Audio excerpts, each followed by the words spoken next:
Hi everybody. Oh, hi. Episode 210. Today is going to be, actually it's 210 of the Strongfit podcast, but today will be the first episode of the Strongfit Underground Press. The SUP. AKA renting. Yeah. On the Mighty Networks, you know that I post articles about the stuff that I think everybody should know about.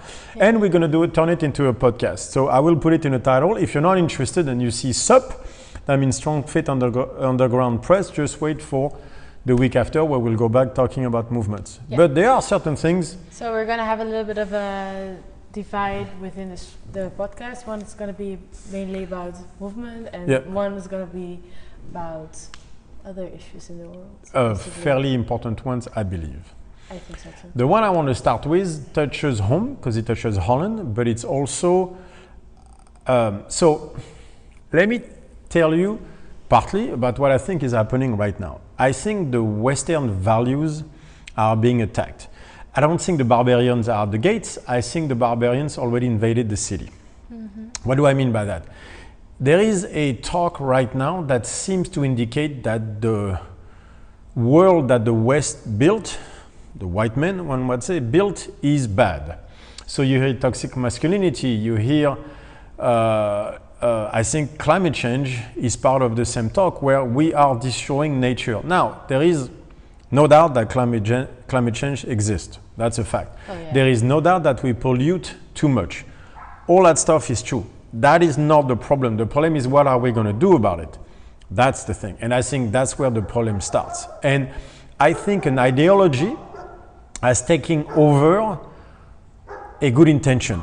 I could say the same about feminism. I could say the same about many things. I think a certain ideology is at play that goes against Western values. Like it's another podcast we can make on the subject if you want. But I believe this gender war has a goal, which is to say that the white man's whatever he built has to be destroyed. And this is part of why I did the show about Obi-Wan. The podcast about Obi-Wan, because Kathleen Kennedy has one job in mind, is to destroy whatever George Lucas produced and Jon Favreau. She wants to destroy Star Wars as it is. Why? I think she fundamentally hates the way Star Wars portrayed men and everything and just want to see women in the place of men. To me, she's a neurotic bitch who has her own ideology and she's pushing on Star Wars fans.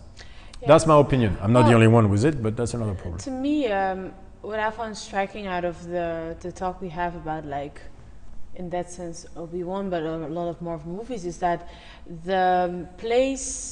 women replace specifically a white man. Straight white man. So to me, it sounds then like the only valued position in that show is the position of that man. So it's not about creating a strong woman; it's about replacing the man. Which then, to me, that is sexist as it is, because that means that a strong woman can't exist on her own. She has to replace men, which is weird. So I don't think it's about replacing men. I think it's about destroying it. I think at the end, the barbarians are inside the city, and the point is to destroy what the West has built.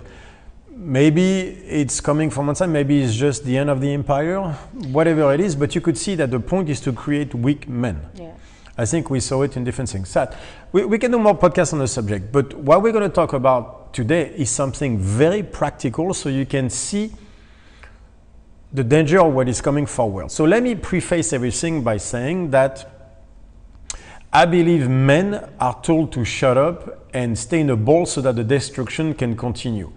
And this will only happen if we accept that. We do not have to accept it.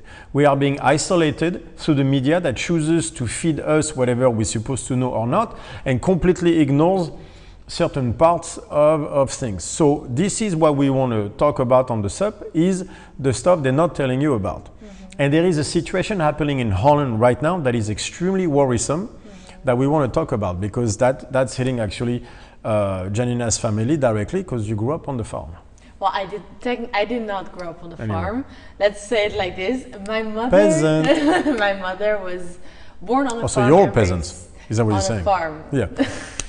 I was born in the city, Utrecht. Well, actually, my first 3 years, I grew up very close to the farm, and then I moved at 3 out to the And then you went back to the farm. No, to Utrecht. Okay. My grandparents have a farm. It's in the family for generations. their parents were farmers, their parents were farmers, and the farmers in the family for a long time. Right. So the part of my mom is the only person in the family who lives in the city, and the rest, everyone lives on the farm. So I grew up a lot of times. So you know about the farm, is what we're saying. So I do know one or two things about the farm, but I just want to tell you that I did not grow up on the farm. We're going to give you the opinion of a non-farmer on the subject, because there's something happening in Holland we're going to cover. My family is very farm, and it's I grew up. You don't have to defend them. It's okay to be a farmer. It's okay. This is exactly what I say to my mom. She says, no, I live in the city. She's like... Anyway, before we get there. I was there. You grew up on the farm, we get it. I did. I wanted to say something else, but go ahead. That I do believe, especially now I'm getting a little bit older, that the farm is actually way nicer than the city. So you are a farmer. I do like the farm. There you go. Exactly. So before we get there, I'm going to frame this podcast. I had to take notes because there's so much happening, and that's the problem. Is I think Holland is just is not a thing by itself.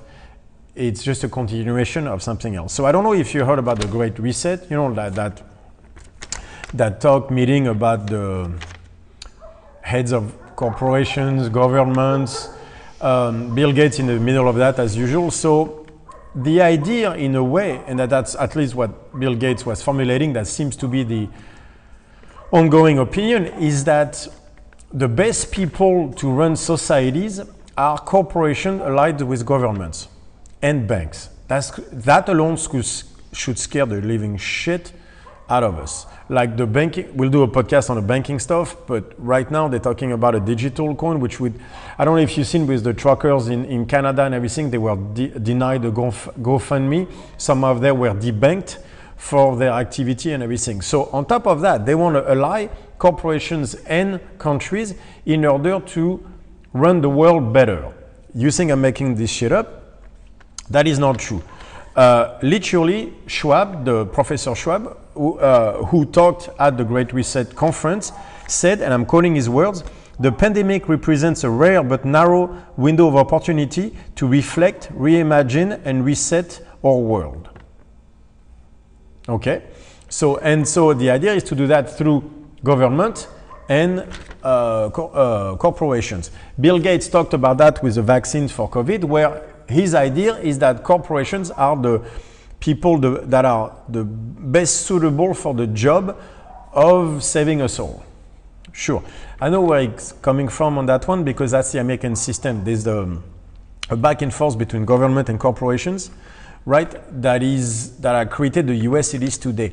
He's taking it as if the US it is today was created by that system and not survive in spite of that system. That's where I would disagree. I don't think that back and forth between government and that corruption between the two is what makes the US great. I think the US was great in spite of this happening. Longer conversation. Anyway, there's 4 points out of the Great Reset. The second point is called ESG. So ESG is called Higher Environmental, Social, and Governance Criteria.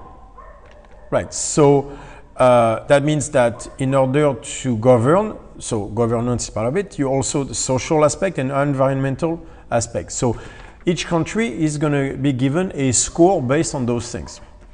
The country that has the near perfect and highest score in the world is Sri Lanka. So how did they get to that number? They did it because they stopped using fertilizer and pesticides a few years back. And then, I don't know if you saw it in the news, but Sri Lanka has fallen. There's a state of emergency because their farming industry tanked completely. So what happened was, after World War II, they were told to use industrial fertilizers, so use with nitrogen something, because it would increase the yield, the production of the farms, right? So what happens when you do that? So they started producing more, which means the farm, you need less hands on the farm because the yield is increased because of those pesticide and industrial fertilizers. When that happens, that means that you have less kids on the farm, more kids can go to school and start to go to universities and create a middle class within that society. Right, so that worked well to a degree. The green agenda started to get in there saying like this is not sustainable for the world. So basically telling third world country, stop doing that because it's bad for the world. Well, we do it. We can do it, but you can't. So basically starving third world countries. That's another podcast altogether.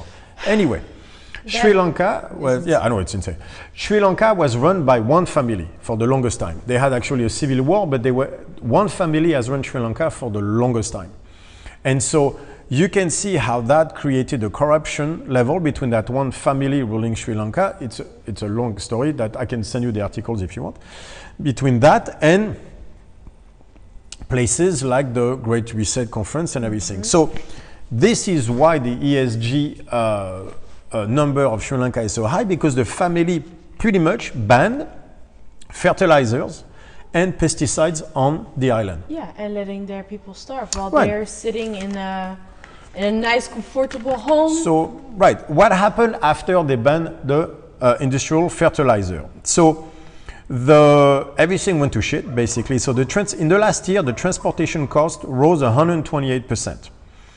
A third of the farms are dormant, which means I cannot be used because there's a shortage of fertilizer on the island. So they have to go back to using shit, cow shit, human shit, everything. But that created a huge problem because then the yield is much lesser and everything. So do you know what happens in those cases? The kids have to come back to the farm. So on top of it, you're destroying the middle class. Anyway, the production of rice has dropped 20%. And the price of rice has gone up 50%. You know why? Because for the first time, they had to import rice onto the island. And since like in the last few decades, so they had to import $450 million of rice because they cannot, where they were net zero before that. They were producing enough rice for their own population. Not anymore. Carrots and tomatoes, the price has increased 500%.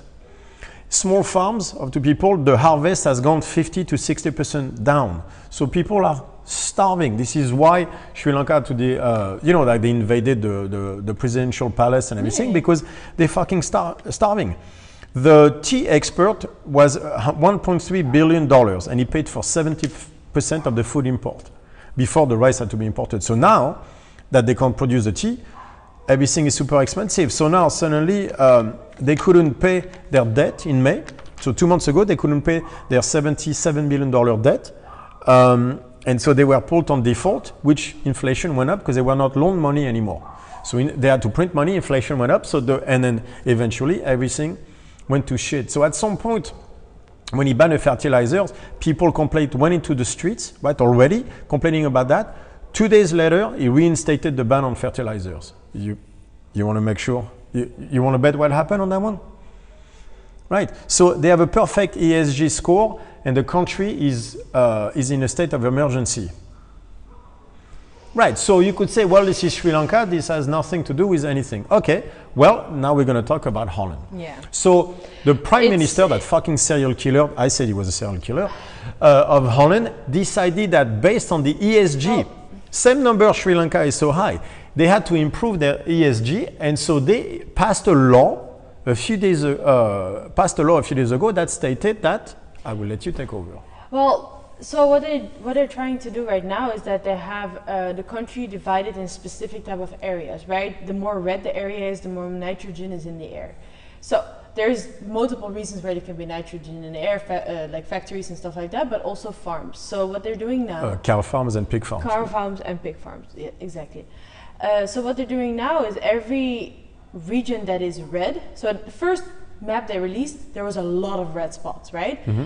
And what they're going to do is they're going to address the farms in those red spots. So only the farms, brother. Only the farms. So not the others, only the farms. So what they're going to do, the farmers have to shrink the size either, some of them, and some of them just have to quit. Right? Right. So let's go one at a time because this is we're going to go over numbers. So what they say by shrink the farms, which means the percentages are from 50 to 95%. Yeah. So in some of the red areas, farms have shrunk their size by 50%. In some areas, 95%.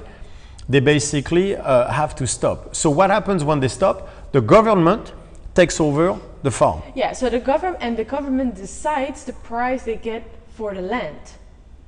Which is... No, but plus, we talk... Okay, so let's explain. Holland is mostly farms. You have 3 big cities, and then so 70 to 80% of the country is farms. Yeah. Those farms are in the family for 6, 7, 8 generations, probably more. And the thing is that there's not even that, but there's people who grow up on the farm. It's a different way, you know. I mean, they don't want to go. We're going to get to that, but first let's explain the numbers. Yeah, well, it's a farming culture, and it's mostly small farms. Like for example, your grandfather had how many sheep? 80? Shit ton, 80. 80 sheep. Did he have cows? Yeah, also. How many cows? Same around. Oh, they 80 cows. also had pigs. So they had a gigantic land and a large amount of cows, but not enormous. They don't have mega farms. You know what I mean? Exactly. So that's the thing in Holland is they don't have mega farms. They have small farms. So they have usually up to 400 cows are the big ones and things like that. Right. So you mostly see, and by the way, those farms feed the villages because that's mostly Holland. You have 3 big cities, but after that it's kind of villages everywhere. And those farms feed their villagers. People buy the eggs directly from the farm, you know, the meat from there. And they have a lot of farmers markets, and a lot of people eat on season vegetables, seasonal fruits. There's no strawberry in winter. No, exactly. And they sometimes go to the supermarket, but mostly they eat from around the area. Right. You know what I mean? And so this is mostly the economy of Holland. Like people don't know that, but they don't just export tulips. Actually, their farming product represents, what is that, like $120 billion a year or something like that of exports. They export so much. They export so much money. Right. This is how they make money, is out of farming, out of small farming. That is the economy of Holland. The government passes a law saying they're going to grab those lands. Yeah. Like they're not imposing stuff on farmers. They're going to take away the lands. They drew certain parts on the maps where they literally told the farmers, we are taking your land and we're going to decide how much money we give them. I don't care if they pay well.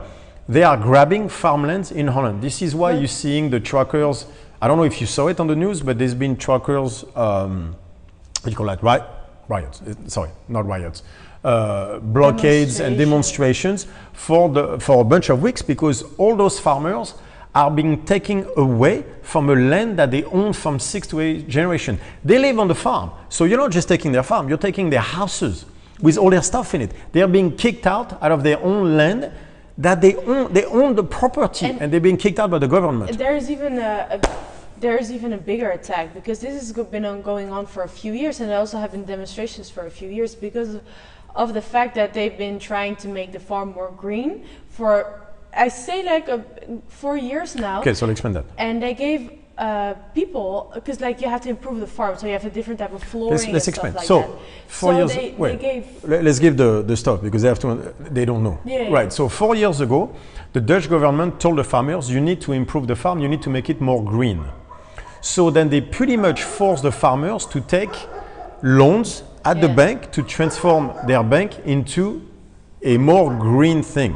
So the loan was based on the amount of animals that you get because of the income that you got from the stuff. And so they have all those loans now that 4 years later they will not be able to repay because the government is forcing them to cut the production of the farm for 50% to 95% down. And the thing is still so they get their loan, right? So, okay, you're going to take a loan. They made the interest very, very low. So it was very interesting to get a loan, especially because all of those farmers, they want to continue. They don't have a second option. They grew up on the farm. Their grandparents grew up on the farm. They want to farm. So they're going to take the loan. They're going to make all the improvements. They ask okay, what do we need to do? And a lot of farmers improve their farm to a way that not only them can do it, but they have a security that their kids can do it and stuff like that. So they were really willing to make those farms green. But you get a loan based on 400 cows. And now you have to shrink even down to 200 cows. It's going to make your income half. So how are you going to pay? So even if you just have to reduce, you probably have to stop because how are you going to pay the loan with half the amount of income? Right. So the media is not explaining any of this. What they're saying is they're making a lot of noise about nothing, or they could just shift farming. But the thing is, this is like Sri Lanka. The farmers in Holland have the farm for 8 generations or whatever. They're pig farmers or sheep farmers, that's what they know. That's what they learned from their parents, their grandparents. They are a certain type of farmers. You're not going to make them just suddenly grow tulip out of a sheep farm. It doesn't work like that. So what we see is a concerted effort to get rid of farmlands in Holland. And it's also like, even if you want to switch from an animal farm to a plant farm, it takes years to build a plant farm, because you have to seed. It's going to take a few years before the fruit is developed enough so you can have like a regular easting. You can cut. Okay, I see what you're saying. You can ease regularly, and that you have a stable income, because it's the stuff has to grow. You know what I mean? So it takes a long time. And by the way, to do that, you would need a loan from the bank, and they will not loan you money because you do not have an income anymore. Yeah. So they have been demonstrating for quite a lot of years, actually, and pretty frequent as well. And they go out on the streets, but it's not violent. Like, even the stuff they show on the news right now, it is not violent, but they are very angry. Of course, there's a small group of farmers that might go a little bit too far, but in general, the demonstrations are not violent. But there was a kid being shot at by in the a police. tractor. So, which no one showed. Well, let's go back a step. So they've been demonstrating for years like that, and you never heard about it because the demonstrations were not large. The difference is right now is they passed a law, like where they're not going to say we're going to do it. It's suddenly they passed a law saying, okay, that's it, we are grabbing this land. So now it's going through now. It's happening, and that's why the farmers are like, we will not produce any more food until we can have a resolution of this. The Prime Minister went on TV to explain what the plan was, and he said that basically Holland will import food from other countries in order to make up for what their farm cannot anymore. So from now, their idea is, which is also, by the way, funny, because the first map they released was extremely red. Then they released the second map, which is like a lot less red and like stuff like that. And now, after the last map was released, the parliament and the minister have 2 weeks of vacation, so they're not doing anything for 2 weeks, even though the trying country to get the stuff to blow is away. on fire right now.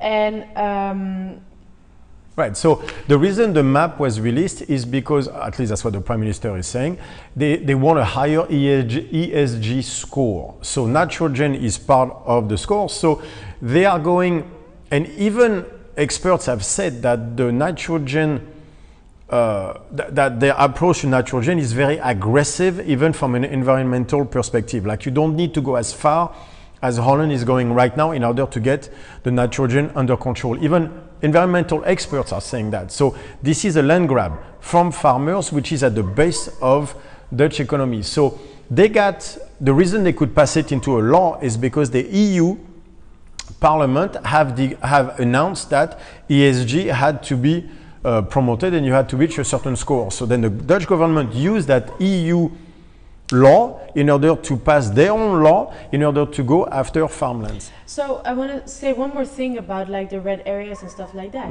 We have a few islands above Holland called the Waddeneilanden, and all those areas was on the first map completely red. The funny thing is that there are not a lot of farms on those islands because it's hard to transport it to the mainland. So it doesn't even is actual proof that the farms are the biggest problem here of the nitrogen.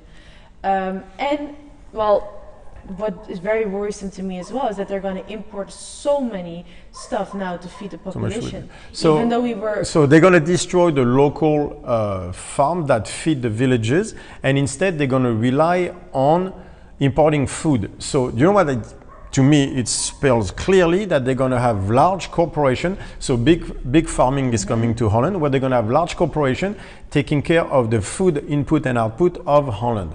They're going to destroy the small farms and get the mega farming going in Holland, and whatever they do not, so they're going to produce tulips and whatever, and the rest they're going to have to import food from other countries in a country that makes its money on export of food because they produce so much.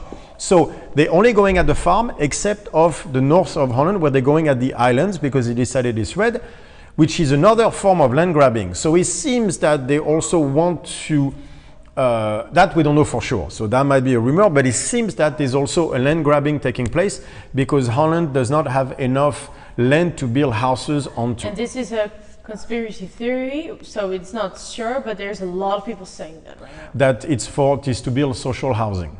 Yeah. And so if I don't know that it's true, so that might be completely wrong, but if it is, that's going to start another shitstorm on that one, because social housing is not it's not like in the US or whatever. Social housing is built in Holland usually to get immigrants. So that I don't know if it's true, but if it's true, that's going to start a shitstorm on that one, because like, if you take away farms or places like that for that, oh my God. Yeah. Like it's an insane, it's an insane situation we're in.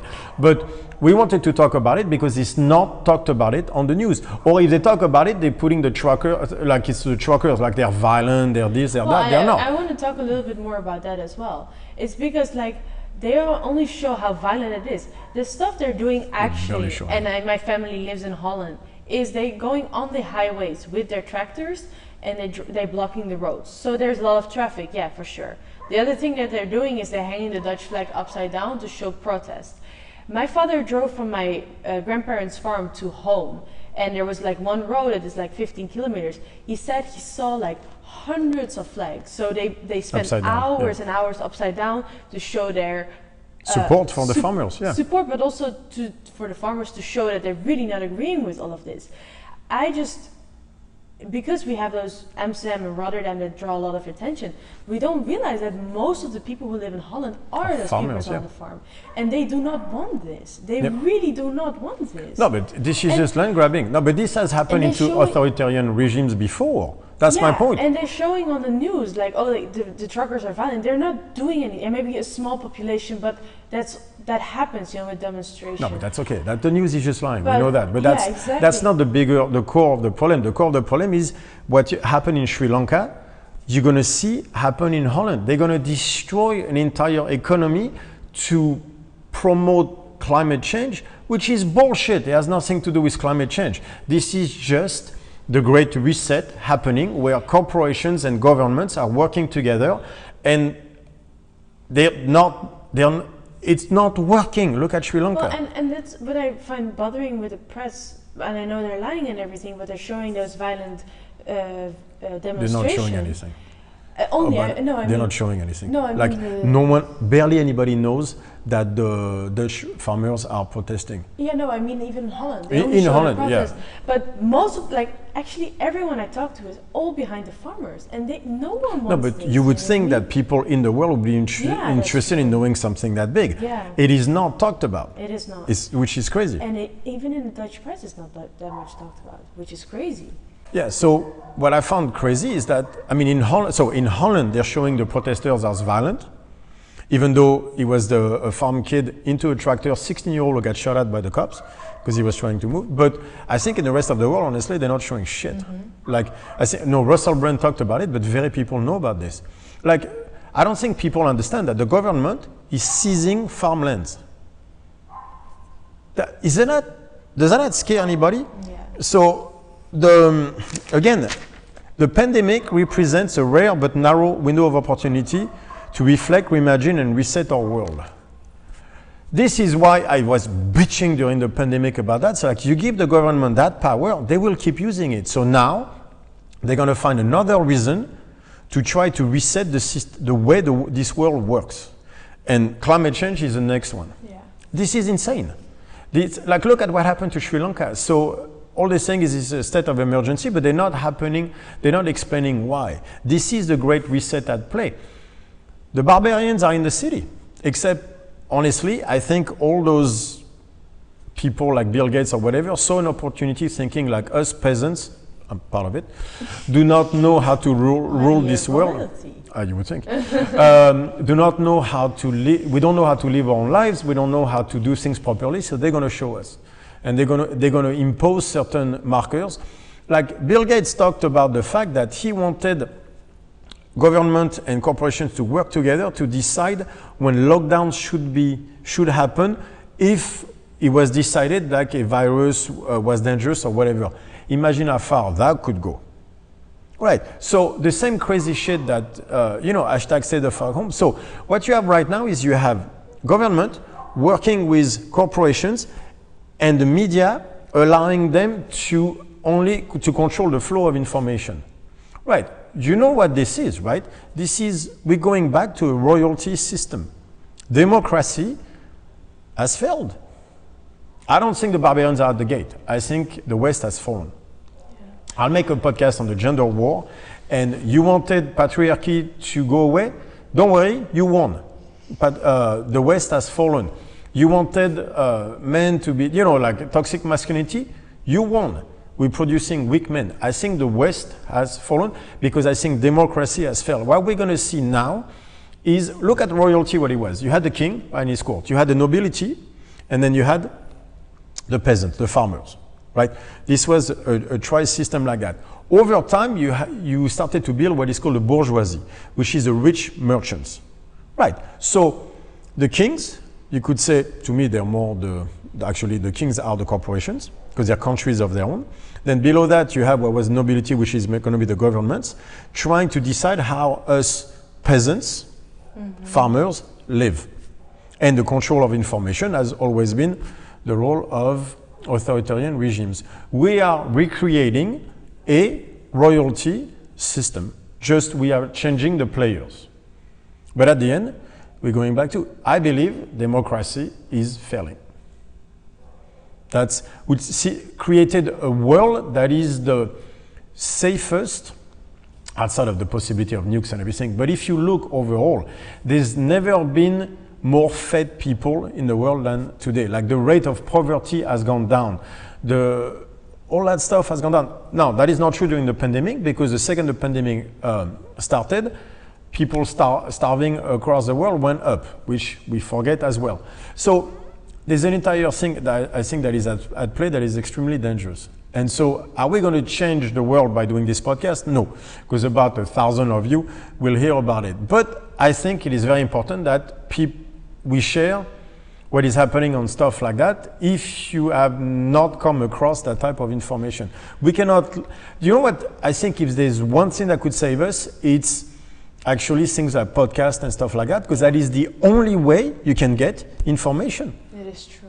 I mean, if you stand on podcast, what the fuck are you listening to? It is true. Like the news right now, it's not showing even what's really happening. It's either giving you an opinion, right? They're enforcing an opinion on you, or they're giving you just part of the story. So in the news in Holland, are they doing interviews of farmers to explain their position? Well, they did interviews of farmers, and then they make a conclusion out of that interview that is completely unfair. Right, exactly. So I'm listening to this dude, like he's this farmer, and he's explaining, he's actually emotional and explaining that he, I think this farm was in the generation for like fifth generation or something, and he wanted to take over the farm, and he and his mother were explaining all the adjustments that they made, right? And he's explaining and like saying how bad he wants to be on the farm because he loves his cows so much. He named them all of them, and he's showing that in the interview. He's a farmer and a good, like he has heart for his job. And he's a good farmer, yeah, exactly. You know what I mean? And that's an honest worker, you can tell. And after that clip, they're showing like, well, they try to let him do his story, and then right away they're going to a farmer who sold all his cows to do a bio farm, and he's planting all types of different types of stuff and growing it naturally.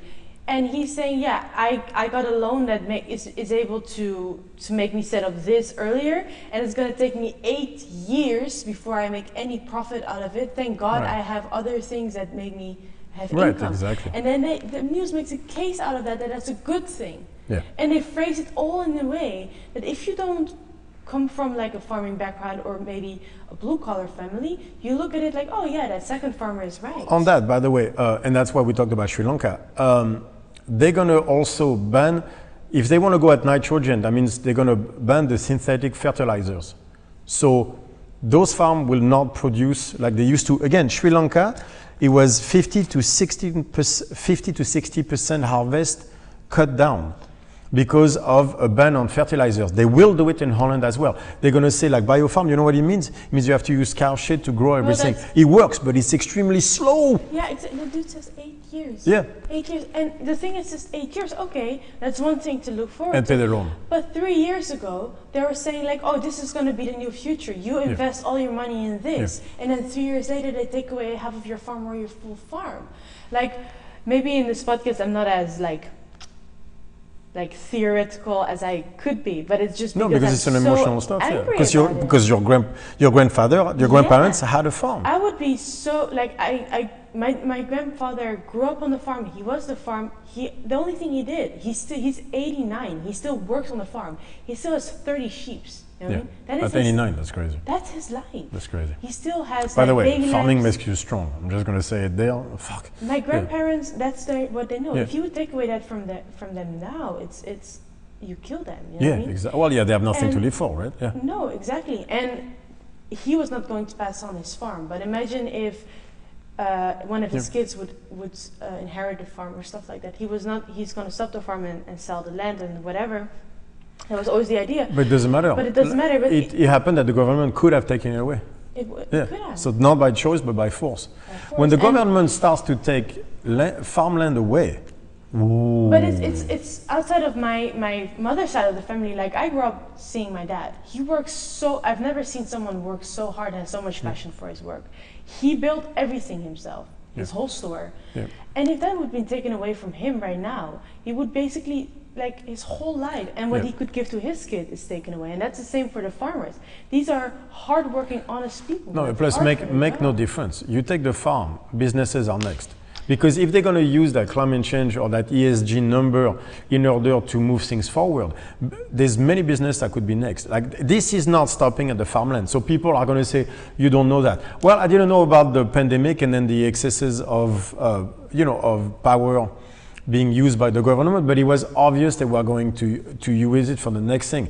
The Dutch Prime Minister a year ago started to talk about climate change, remember? Yeah. And that the pandemic was great because he gave a break to nature and the world, and then we should follow in those footsteps. Like what? Lockdowns? Taking away farmland? It's to import food from everywhere else. It's crazy. It's like I think for a lot of people, farming sounds so far away, right? Yep. But imagine you build your gym, you build it up completely, and you're going to give it. You got it from your father or from your grandfather. And you want to give it to your kids, and out of the sudden it's taken away. Well, and that's what happened during the pandemic. I know, yeah, but definitely. I work. 10, 12 years for my business, and then they basically, which was seminars. I toured the world for 3 years with my daughter to build that, and then suddenly 6, 7 years in, it's like, no, you can't do seminars anymore. And they took the gyms away where I was doing my seminars, my coaches, all that stuff. Yeah. They crashed my business by 70, 80% because they decided that I know there was a virus of unknown origin and everything. You all know my position on this. Yeah, but that's the thing too. It's like it's the farmers, it's my dad, but it's us too.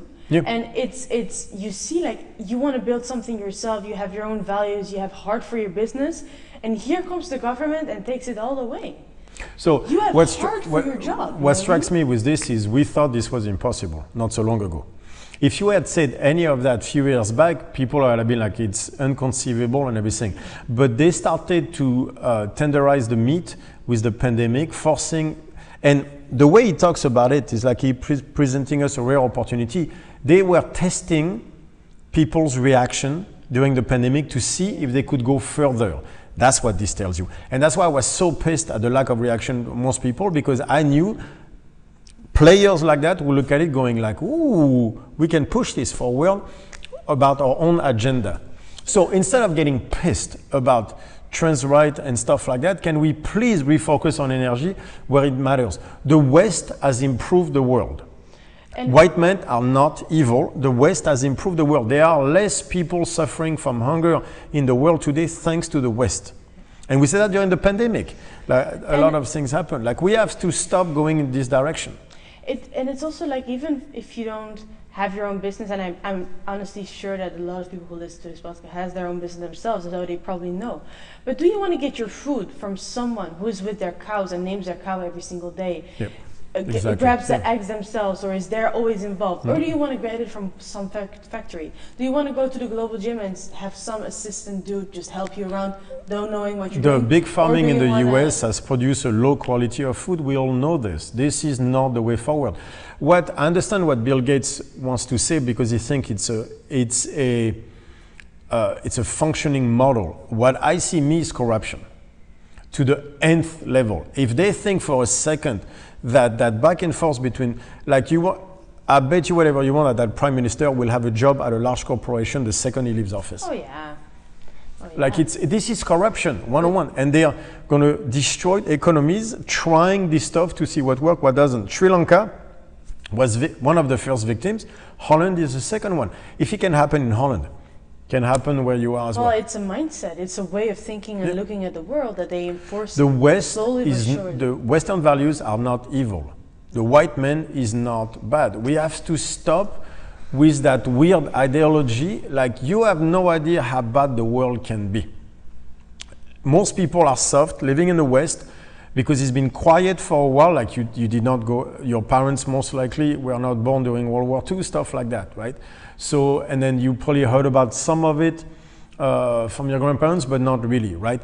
The world can turn bad really fast. Just because we had quiet for a while now does not mean it cannot go to shit really fast. Yeah. We have to stop focusing on the wrong subject. And don't get me wrong, the media is responsible for all of that. But in the meantime, this is happening in Holland, and we wanted to bring that to you so that whenever you see some people telling you, hey, those things over there. No. Those things are very real, very dangerous, and they are happening over there. Yeah, and that's also one of the things you realize when you move to, well, Brazil, I don't think it's a third world country, but it is a third world country. You see that life isn't fair, you know what I mean? And it's a lot harder than you think. Like, we are very lucky, but we have a friend who basically makes less than $300 a month for a 60 to 70 hour week. 300 here is not $300 in the US, but let's say she makes 1,500 Riyash, right? Imagine if you had to work 60 to 70 hours a week to make $1,500. That's about the equivalency. Right, and that's most people. Yeah, and right. You know what I mean? So, like, life isn't that easy. Like, I don't want to live in communist China, right? And the West has good values. We have progressed the world. There's no. Are there problems? Of course. Were things atrocious like colonization of Africa? Yeah. Like, no one doubts any of those things, but that doesn't mean you can throw everything that was built away. That is a mistake. The world will go to shit really fast if we go that way. And I don't want to live under the CCCP, well, like the Chinese Communist Party. Fuck no. And that, I wanted to say that real quick. It's like, I don't think people want this, you know what I mean? Like, the government is making a choice and framing something in Holland right now. But if you look how many people I spoke to, and they're all not agreeing with the farmers. Yeah. They're flags everywhere in the country. That's what I think. And they're enforcing an opinion on you, and they also, like, by showing not what's really happening and stuff like that, it's a very manipulative way to push a certain way of thinking, and also, like, shaming another way of thinking, what you saw in the pandemic. But you're not isolated. I think most of us agree on the same values. You are not isolated. They're trying to isolate all of us from talking. I think the only way forward is actually not social media, but the internet, in the sense of podcast stuff where you can actually get the information from people directly, because it's very, very, very hard to get to. That's why, like, the whole, like, like free speech has to be curtailed, has to be controlled in order to promote democracy. Bullshit. Well, how hard is it to ask certain questions right now, right? Yeah, exactly. How scared are you to say something wrong? Well, we have to burn Twitter to the ground. That's honestly, that's where it starts. But anyway, we wanted to bring you that information because we believe it's extremely important, and we want you to, I hope we gave you a little bit of an insight on what is happening from the people's side in Holland, from the farmers' side, because they're getting screwed over so bad, and the government is stealing their land, full blown. This is not like a conspiracy theory, this is an over exaggeration. A law was passed that allows the Dutch government to seize farmland, and they are doing it right now. That we're in the family for 6 generations. This is insanity that they are not telling you about. So go look. Like, don't believe us. Go look. It is insane. Anyway, that's the first episode of the SUP, and I think it was necessary to talk about all this. Yeah. Until the next one. Until the next one. Bye.